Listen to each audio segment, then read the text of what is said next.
妈妈讲，要找到家己，就要讲家己的话，唱家己的歌。最近住伫咧同一个树仔内底的七鸟妈妈，看起来拢要生卵啊！因真紧就甲树做好，去踮树内底连面生卵出来。有一只嘛要生卵的大鸟妈妈，伫个边仔的树尾头看。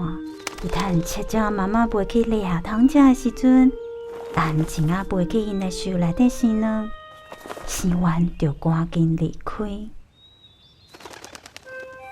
伫咧我飞出去之前，明明是3粒卵，是安怎加1粒较大粒的？紧来孵卵！虽然有一只较大的，看起来甲七鸟的卵无同，七鸟妈妈嘛是同款，甲伊当做家己的囝咧来听。无论风雨，拢出去掠汤转来，互鸟仔食。Baby， 妈妈要搁出门啊！好，妈妈谢你啊！不顾不顾啊！我唱歌足好听的呢。你这种歌声无好听啦！你生甲遐尼细只，嘛甲我无共，恁拢爱学我安尼唱，毋才对。不过阮本地唱歌就是安尼听啊。我毋管，我的歌声才有好听，恁应该拢爱学我安尼唱。阮袂晓唱呢。袂使，对即马开始，恁一定爱甲我唱同款的歌。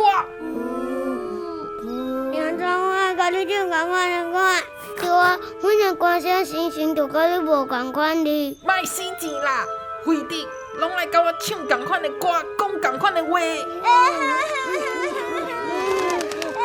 呀 ，baby， 你哪会哭甲遮惨？拢会等我叫阿爸，强逼阮互伊讲话唱歌。大我鸟，虽然你生做甲七鸟仔无同，唱的歌嘛无共，毋过恁拢是我的囝哦。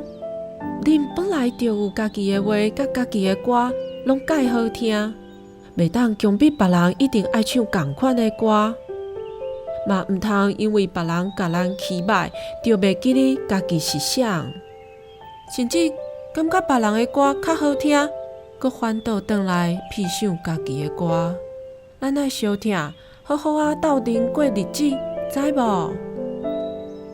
这个故事是阮妈妈甲我讲的。妈妈讲，只有知影家己是啥，才会有真正的快乐。